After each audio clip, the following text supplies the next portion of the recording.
Happy to have you. Yeah, of course. Stephen A., I'll start with you. Do you think the Clippers are blowing free agency? I wouldn't say blowing it. I think that's too strong of a word when they just acquired Serge Ibaka. But I will say this. First of all, Montrezl Harrell needs to stop lying to some degree, or people need to stop lying on him, because we've heard about the friction between him and Paul George and how that led to a lack of appreciation he felt he was receiving from the organization as a whole. Now, either that's the story or there's a whole bunch of people lying on him, because you see those reports all over the place. That's number one. But I look at Serge Ibaka, the acquisition of Serge Ibaka, and I'm certainly not going to say they're blowing it. Here's what I would say. They still need a point guard, and that's no knock against my brother Patrick Beverley. I got love for Patrick Beverley. I think that he's a stout defender. He's an energizer bunny. He's a professional pest, and I think every lineup needs that. But you also need a quintessential point guard to be an extension of the court on the floor and to really, really run that show for you. And Patrick Beverley is not viewed in that regard, not just by the coaches, but also by his teammate. Kawhi Leonard, from what I was told, wants a point guard and wants a prototypical point guard, essentially. It was supposed to be Rajon Rondo. Max, what happened is that Rajon Rondo thought that he was going to end up going to the Clippers. But the Atlanta Hawks, rather, came up with about almost $10 million more than the Clippers were willing to offer him or could offer him.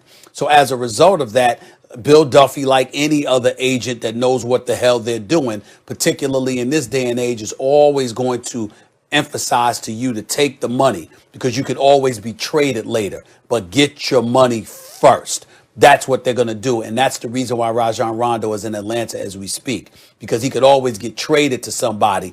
But the bottom line is that doesn't mean you'd get the money. Get the money first. That's why Rondo is not with the Clippers. If Rondo was with the Clippers, along with Serge Ibaka, I think free agency would have been a home run for the Clippers. But because that was not what happened, I'm not going to say they're blowing it, but that is something that they need to address. Well, literally, that's exactly what I was going to say. I thought that we disagreed about this, but apparently we don't. I think they are blowing free agency, and it's not that they're not doing a good job. Serge Ibaka is a great pickup for them. Versatile defender who can stretch the floor to go next to Paul George and Kawhi Leonard. It's a perfect fit, especially when you still have Morris and you have depth and size and defense and shooting. But what they are missing is a floor general to make that offense more cohesive. It's not like station to station, half-court offense. Kawhi Leonard is a lot of things, and he's an above-average passer even at this point in his career for his position. But that's different than being like a point guard. You know, if you're going to run your offense through Kawhi Leonard, that's fine. You can do it. In fact, you know, you can do it to great effect. But to beat the Lakers, you should have a dynamic playmaker who's not Kawhi Leonard, right? So had they, for example, made a move and somehow acquired Drew Holiday, I'd be thinking about the Clippers differently right now. Right now, I know Clippers are kind of the hot pick as the second best team in the West. But as you know, earlier in the show, I like the Mavericks better if they're healthy than the Clippers. I don't think the Clippers have done enough to address the issue, which is Patrick Beverley, who's a nice player, a 3-and-D guy who's short, so he's a point guard, is not a dynamic playmaker. So Rondo, I thought, was heading for the Clippers. Stephen A., you gave information as to why that didn't happen, and he would have been an excellent fit on the Clippers, especially since he's playoff Rondo. But Drew Holiday or someone like that, there were other options that you could have fit onto this team and gone like, wait a minute, the Clippers are a real threat. And I don't feel that way at this moment. I agree with Stephen A. I can't call it a disaster because you are able to sign Serge Ibaka and you did re-sign the Morris twin. But at the same time, I think we're looking at it from a standpoint of that Lakers are really going out like they fell short last year because their counterpart down the hallway, the Lakers are really active and pursuing and getting who they want. I think it makes the Clippers kind of look like, man, are the Clippers dragging their feet? What's going on? I still think they got some time. Obviously, they have until the trade deadline, but I don't want to beat a dead horse. They need to address the point guard situation there. They need a floor general. It wasn't Rondo. I talked to CP before CP went to Phoenix, and CP had interest in going back to the Clippers. They didn't want to pull that trigger, so the Clippers need to address the point guard play. And then there was, there is stuff floating around about the chemistry in that locker room last season. So whether Montrez was the blame of it, I'm sure you can't put all of it on it.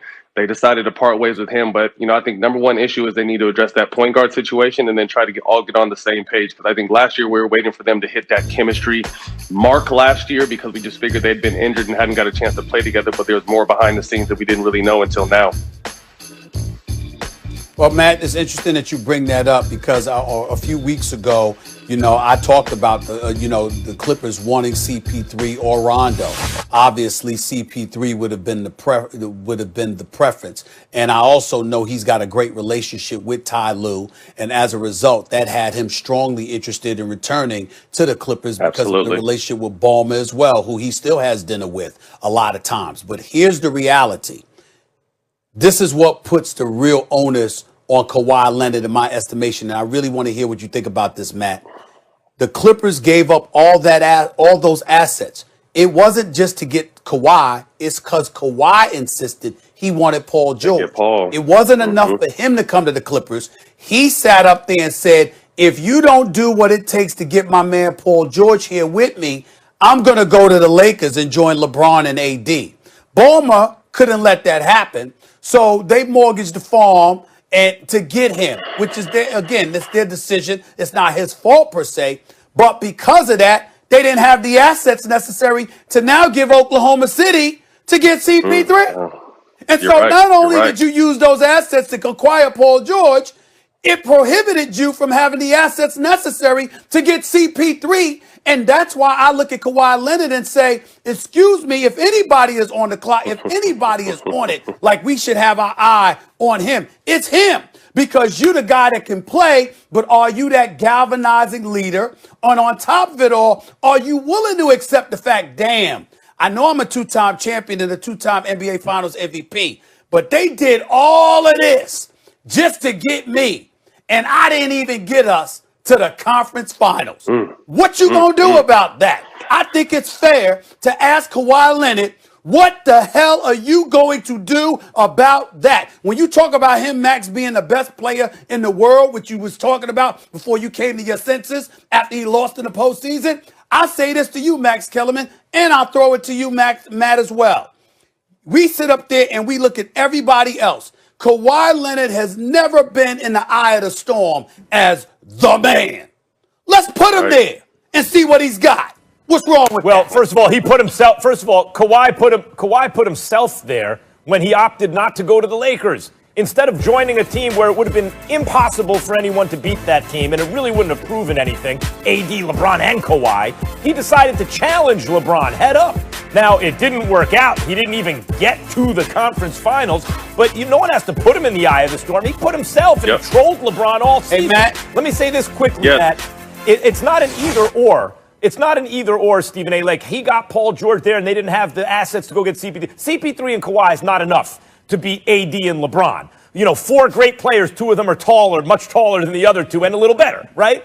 CP3 with Kawhi and Paul George. Now you're talking. So that's what I mean by they're blowing it, Matt. There's no CP3 on the team. He switched teams, but he didn't switch to the Clippers, right? Drew Holiday was on the move, didn't go to the Clippers. Even Rondo didn't go to the Clippers.